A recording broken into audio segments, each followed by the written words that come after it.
Hey, welcome to the Razzle Dazzle Show, a podcast where we talk about our favorite video games and all things pop culture with an emphasis on our favorites.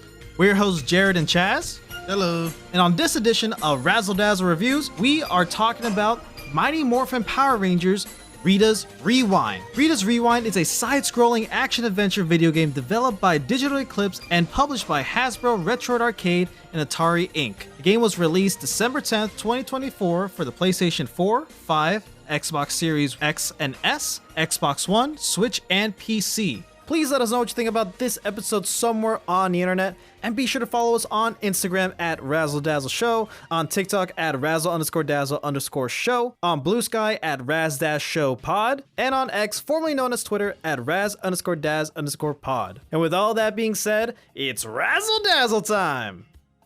My first time watching Power Rangers will always be my favorite Power Rangers. That's kind of like, it goes hand in hand, like for most people. My first Power Rangers, they came out in a like original set of 3. Like, you know how most teams are like 5, 6 Power Rangers? Right. Mine was Dino Thunder. You only had the red, the yellow, and the blue Ranger. Really? And yes. So like these 3 high schoolers, they went somewhere they shouldn't have been. They found these 3 rocks, and the 3 rocks glowed, and then, you know, out of nowhere they have abilities. Right. So like the blue Ranger, he has the vitality. The yellow Ranger, she has the ability to scream, and the red Ranger has speed. And you know me and speed. Yeah, you love speedsters.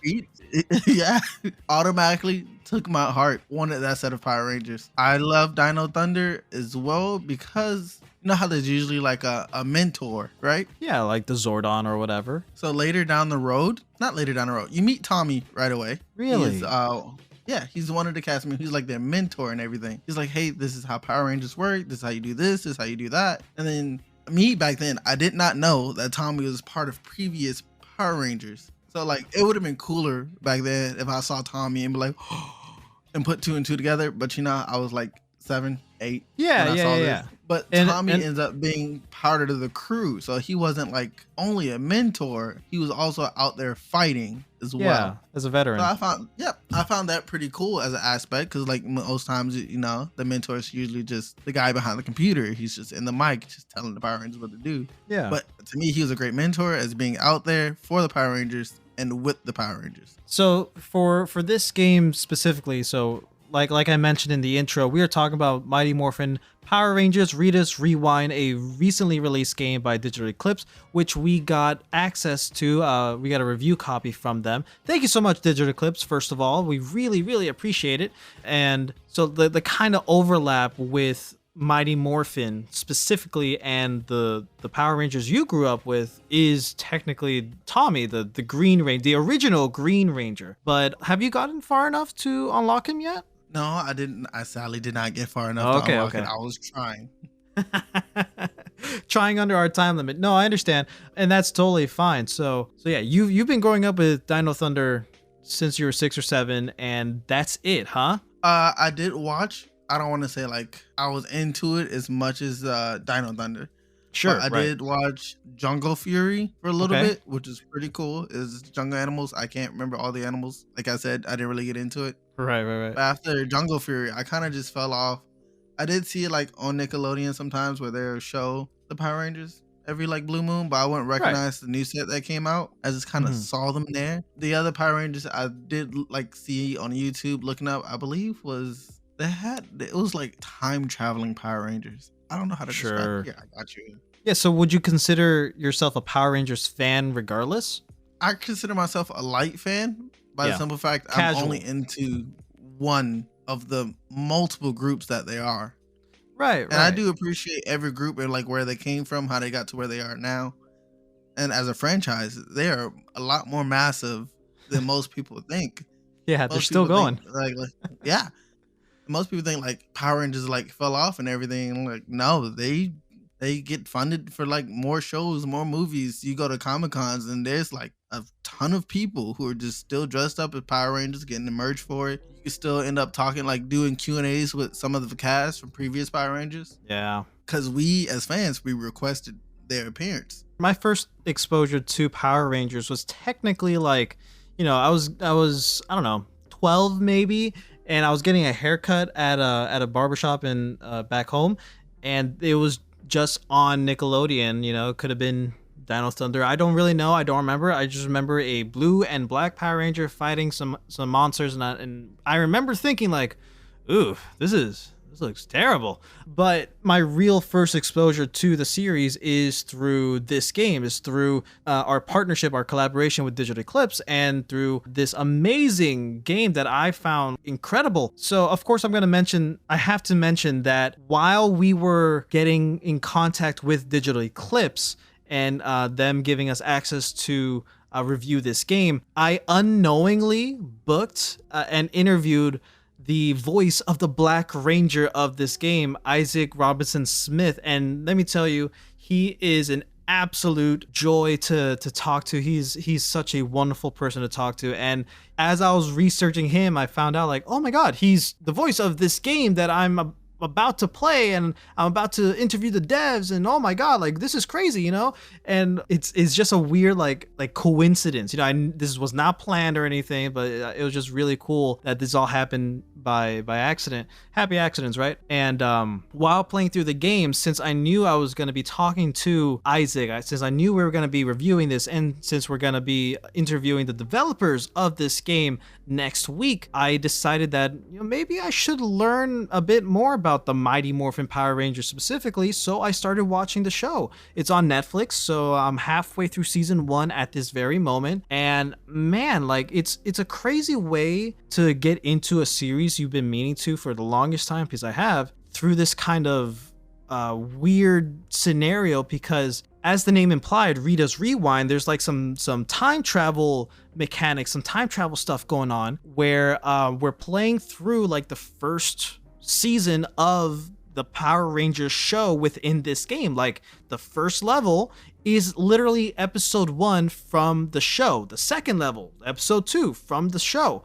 And we like see the same villains in almost the same order, you know, and like it's a really cool way for me to be like, oh, I just played this stage, then I'm gonna watch the show, and I'm like, oh, I just saw this guy, I just saw this enemy, like and another crazy thing, it's like the dialogue within the game is like word for word what's said in the show, and I'm like, oh, this is actually really cool. So like already that tells me Digital Eclipse put in a lot of love and care for this game, because, you know, to me that seems like the developers are fans of Power Rangers, clearly, because without, you know, that innate love for the series, then, you know, the close comparison, the attention to details wouldn't be there. You know what I mean? Absolutely. And no less, you know, the similarities follow, like that same 90s vibe is there throughout the entirety of the game. The music is high octane, it is killer, right? And it being in an arcade style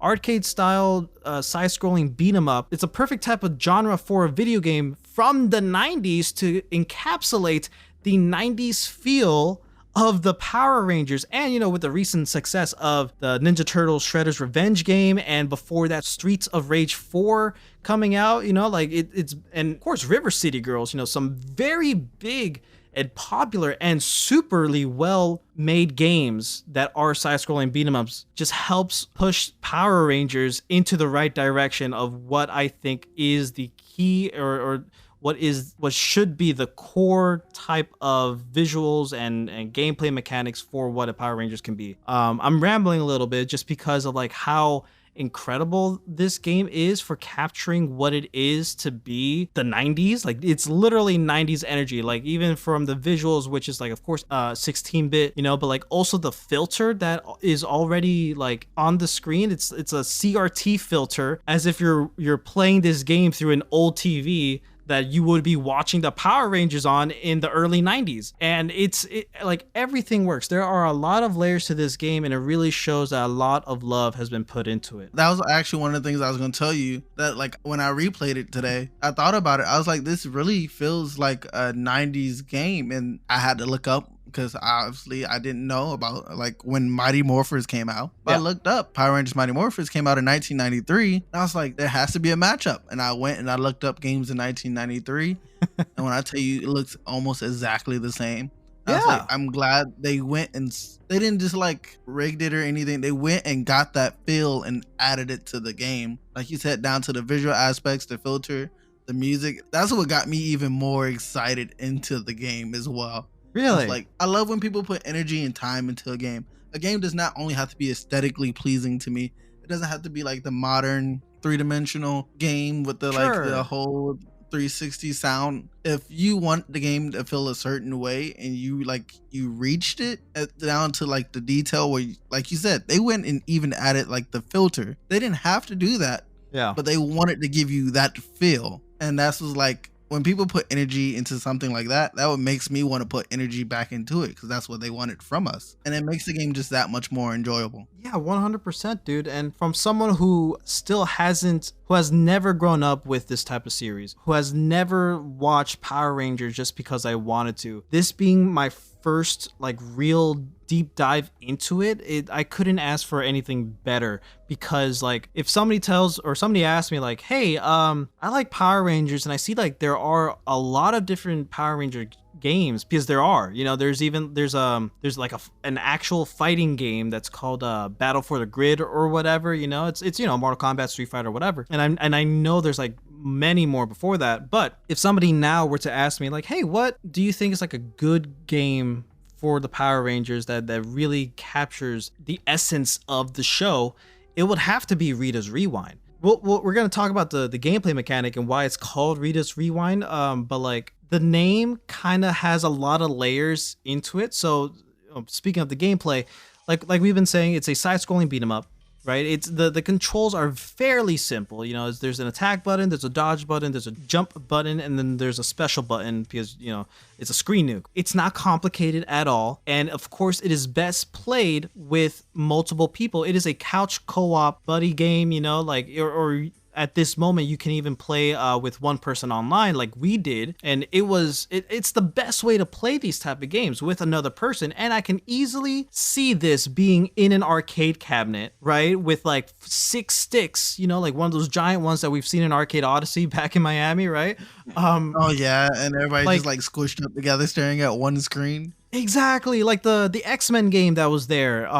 Man, that was a fun game. But like that can easily be put into an arcade cabinet. But like, yeah, this is the best way to play Power Rangers Rita's Rewind. And there's this mechanic where it's not necessarily a mechanic you can trigger, but every level there's this, like in the halfway point or whatever, the putties come out with like this giant, I don't know, canister of like a time crystal or something, and they like throw it down into the stage, and like if you don't destroy it in time within a certain time frame, it like resets the entire stage by like 10 seconds. So like it brings back enemies, it brings back like hazards or whatever, it's really cool, it's really interesting. And like the actual visual style is like if you're rewinding a VHS tape, which is super cool, really nice touch. But an extra added layer to this that's kind of meta in a way, right? Rita's Rewind not only rewinds bits within the game as a gameplay mechanic, but it also helps the player who has grown up with the Power Rangers, kids from the 90s who grew up watching the Power Rangers. This game also helps rewind time for them back to when they were a kid first watching the Power Rangers, because of how perfectly Digital Eclipse has captured the essence of what the Mighty Morphin Power Rangers are. And this is coming from someone who didn't grow up in the 90s, or grew up watching the Power Rangers, but it's so easy to see and so easy to tell. And like I said, it's very clear that a lot of love and effort has been put into this game. And we're only talking about one aspect of the gameplay, which is the side-scrolling beat 'em up, which again, is not super in-depth or super complicated, but man, is it so much fun. It is. And one of my favorite things is like, even with like the game being on easy mode, it's still like a challenge for you. Still They're not gonna just let you like go bully everything under the sun. They want you to feel like how the Power Rangers felt like whenever the Power Rangers ended up somewhere, they just get surrounded by a bunch of minions and then they just gotta fight everything. Yeah. You feel like that intensity. Like you look left, you look right, and there's like 4 goons on each side, and you got like a bird flying over you getting ready to just come down. God. It was just like absolutely insane. Don't even get me started with the chicken and the turkey, dude. Like, we got a quarter through the game while we were playing together, and man, those 2 bosses, since it's like a double boss fight in one, single player, they sucked.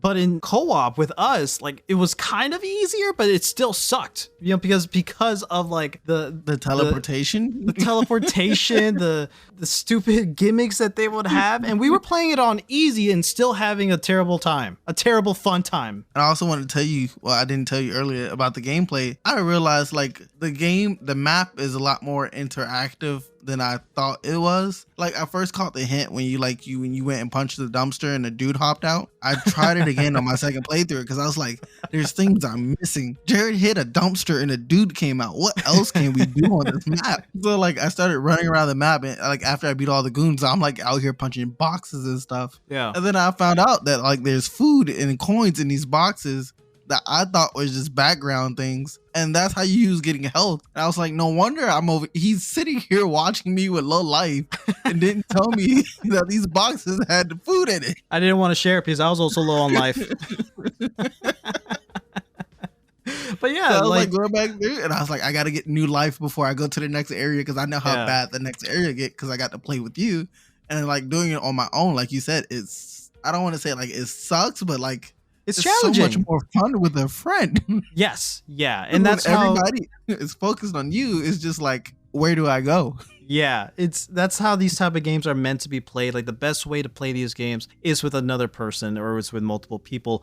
And like to move on from the side-scrolling beat 'em up portions of this game, of course you can't have Power Rangers without talking about the Zords and the Megazords. And now, you know, some people. Greatness.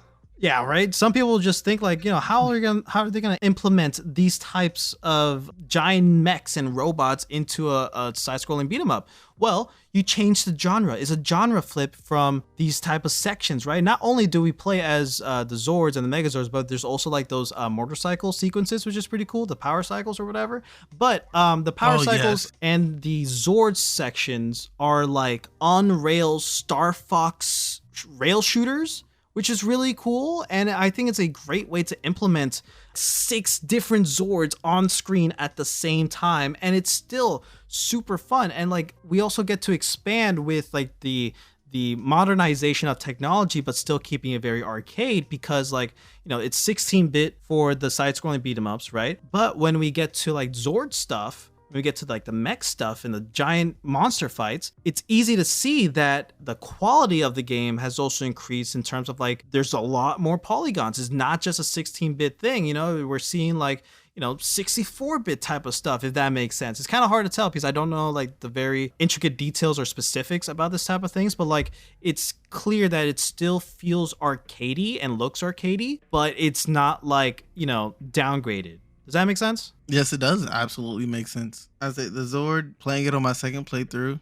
As you know, the first time we went through it, I was struggling to get my controller connected and everything, and I was really holding you back when it came to the Zord. But when I finally got my second playthrough, I finally figured out like my whole controller and keyboard situation. When I tell you, I have the clip for you. I have to send it to you. I totally forgot to upload it. When I tell you how easy using the Zord was with my controller compared to my keyboard and mouse was absolutely insane, Jared. It was so much more fun. It was fun with the keyboard and mouse, but the fact that like it got even more fun because I got to like dive into it more. I was able to focus less on like learning new controls and got back to like the original like controller. Moving around was easy. I finally learned like the gimmicks of like shooting like the flying robots down. I did not know those were becoming the mines that I was stepping on. I was so focused on controls. The robots, the little floating worms. Yeah. Or not floating worms, forgive me. There was floating spheres. When you shoot them down, they land on the ground. And if you touch them, they become mines. Yeah. I didn't have to worry about that because I mainly played through as the Pink Ranger. And she has the pterodactyl Zords. So, you know, I was flying through all those ground hazards. Must be nice. But I'm glad you brought that up too. So like when we got to play as the Megazord, how amazing did it feel to actually play with a controller and like control the Megazord? It was absolutely amazing to me. It was awesome. It was simple. It wasn't like something complicated. Like I've played like games like Armored Core. That would be way too much to try to put into a game like this, where the game, you want it to be fun. You want it to be nostalgic. You want it to feel like it's back in the 1990s. Right? Yep. It was like very simple, but still complex. The world is still falling apart around you. Don't get me wrong. You still want to shoot everything on sight because everything on sight is trying to shoot you. but the fact that like it kept me into it. It was fun. It was no good. Like most games, when you go into like a new mode, they want to change the controls on you, and then that's where like a lot of people start to lose interest in games. This game, they didn't change it too much. The controls stayed the same. Yeah, they kept it simple. Instead of being a side scroll, it's like, I don't know how to describe it to you. It's no longer a side scroll entirely. You're running forward. Your first person perspective. Right. Yeah, your first person's perspective. You're inside the Zord, and all you can do is move forward. I'm pretty sure you can move back, but why would you? And you can dodge from side to side. And all you have to do is get close enough to the giant monster, Goldar, Eye Guy, whatever, and press 2 buttons, left punch and right punch. You do that enough time, you summon the Megazord, and you just land one final hit. And yes, I agree with you, Chaz, that they could have 100% overcomplicated how to incorporate the Megazord, especially with 6 people controlling it. Like, how do you do that? Like, that's one of the questions that we were trying to think about when we had Ryan Costello on the show when theory crafting a Voltron game, right? Like 5 people controlling one mech at the same time. Like, how does that work? I really like how Power Rangers utilize, or I really like how they worked this into the co-op system of this game, where on the Zords, you're all piloting them like separately, right? It's on rails, so like you don't have to focus on like where to go for your objective. It's on rails, so you can just focus on shooting and dodging. Great, that's awesome. It's very arcadey fun. With the Megazord, you take turns dodging, going forward, punching the monster or whatever, and you fill up a meter to summon the sword. And I think that is a lot of fun. Now, like, let's say you're the 6th person in line waiting for that chance. Will you do some waiting? Sure, but like, it looks awesome. Everything you see, all the visuals within like first person Megazord type of view, it's so cool. It's so pretty. The pixel art is fantastic. And of course, during this time, the Go-Go Power Rangers theme is playing, but like it's a like high octane track, and it's like, oh my god, it's so awesome. And you really feel the energy, you feel the power of the Megazord while you're playing, and it's incredible. It is so much fun. And again, I think this is a good roadmap, or a good like concept to also consider for a future Voltron game if they ever decide to go in this type of direction. Honestly, I see no better way to like take turns is probably the best way to get like a multiplayer, everybody uses one Zord type of thing. Yeah, and who doesn't want to control the Zord? Everybody wants to control the Zord, and the fact that you take turns is like you guys can like compare to each other and compete, obviously, like to yourselves. And the game kept score of how you performed. Yeah. With the Zord. Yeah. And then when it was my turn, the way I performed affected my score. So I really like that aspect. So like for the people who want to be like competitive and be like, I performed better than you in this way, and like they want to make it like just a competitive me versus you thing, but we're stuck in one Zord. Yeah. The game kept that aspect, but still kept the like, we need to work together to beat this guy, because like I can't fail and you succeed and we beat the guy, because if I fail, the guy is just going to keep moving and it's going to make it harder on the second person. So I love that like the team aspect still has to stay in place. Yes. While they gave like a little bit of a mechanic to like, if you want to compete, here you go. Yes, while still keeping it as like everybody's on the same team. Yeah, the team up, man. Like that's at the core of Power Rangers, a team coming together to overcome insurmountable odds. That's at the core of Power Rangers, Voltron, whatever, and they kept that true in this video game. The only complaints I have with this game is, and I have to compare it to TMNT Shredder's Revenge here, is the lack of variety between the Rangers during the fighting beat 'em up sections, right? Because, you know, they have their different animations, sure, but like they don't have their specific like attacks, you know, it's just punch, punch, punch, right? And it's not like you're using different weapons like they do in the show. You know, yeah, they have their different screen nukes, their different special abilities, and that's fine, and that's great. It looks awesome. But compared to Shredder's Revenge, each different turtle has different attributes that also ties to their weapons. Like, for example, Raphael, he has his size, right? But like he has stats. So he is one of the slower turtles. He has one of the shortest ranges, but he hits the hardest out of all the turtles. I would have liked to see that Trini, the Yellow Ranger, since she has daggers, yeah, maybe her range is shorter than the others. You know, for example, since Billy has, the Blue Ranger has the lance, I would hope that he would work a lot similar to like Donatello or something. You know what I mean? So like, I wish there was a little bit more variety in terms of what Power Ranger you're using, because otherwise they're all basically the same except for their screen nukes. But that, again, that's just a visual difference. That's my only complaint, but like, it's a very small one compared to like all the great amazing things they already have in this game. They do show a separation in, like, for example, they show a separation when you go to the Zords. So like, you can fly. The Red Ranger, those are the only two I've seen so far, but you have unlocked the other ones, correct? Yeah. Did you notice any difference between the Zords? Like, if they gave the yellow one the ability to fly, they might have gave the other ones other abilities outside of the ultimates, obviously. Well, yeah, I've tried the other Zords. So yeah, the Pink Ranger has the Pterodactyl, which obviously flies, right? And you have more maneuverability with that. All the ones on the ground, from what I've noticed, because I played with the Tyrannosaurus, Dragon Zord, and the Mastodon, they don't play any different. They run the same. I mean, they have different visuals. Again, the specials within the Zord segments are like just big screen nukes. They function the same. So there's other than the Pink Ranger, they're all the same. Also, they showed a lot of love to the Pink Rangers, what I'm hearing. yeah, which, you know, I did too, because the Pink Ranger is voiced by Christina V, who is my favorite voice actress of all time. So, you know, shout outs to her, man. But no, special shout outs to Isaac for being on the show, though.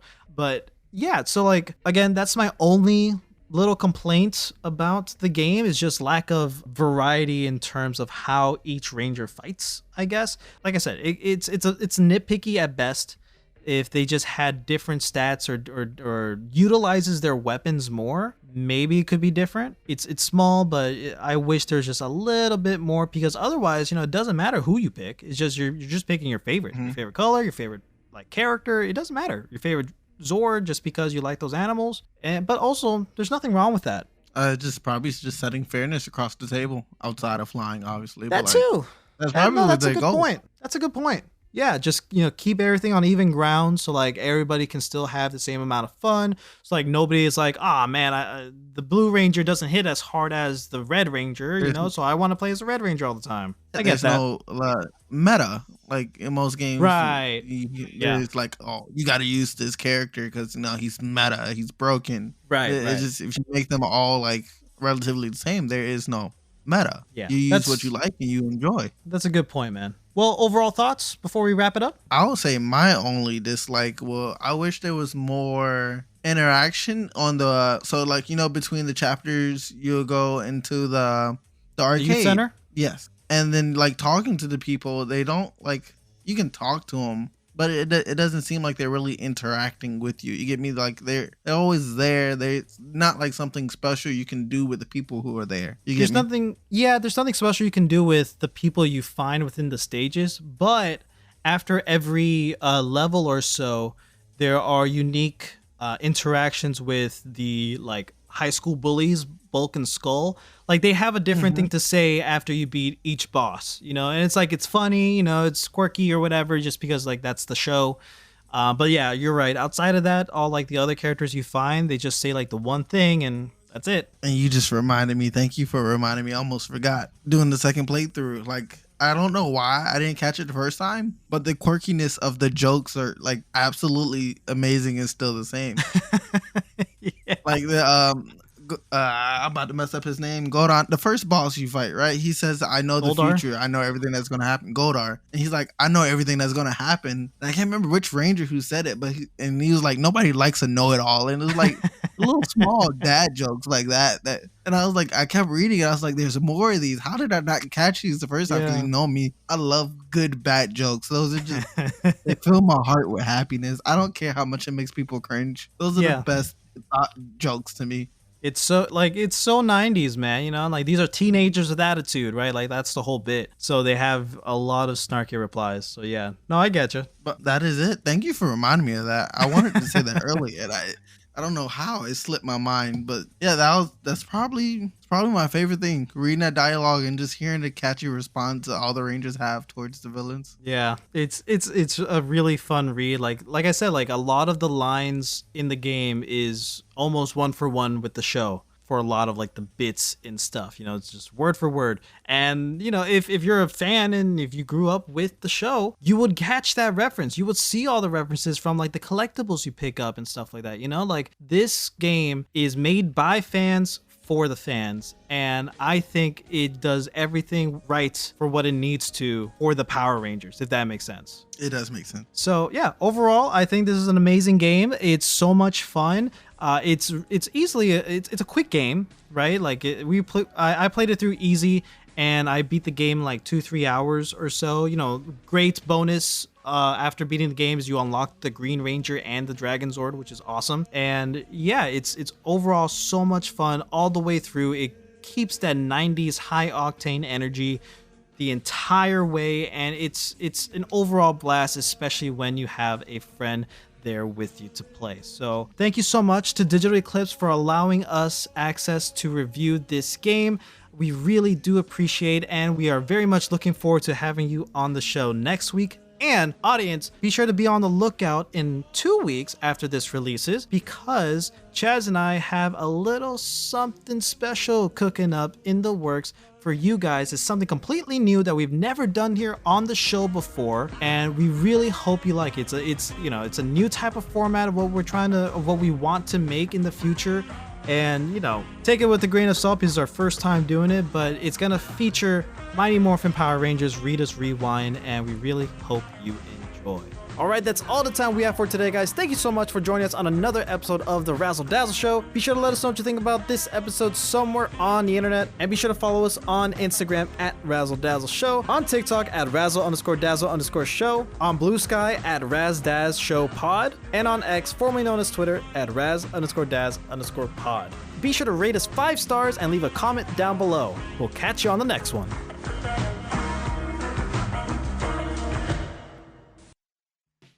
Next time on The Razzle Dazzle Show.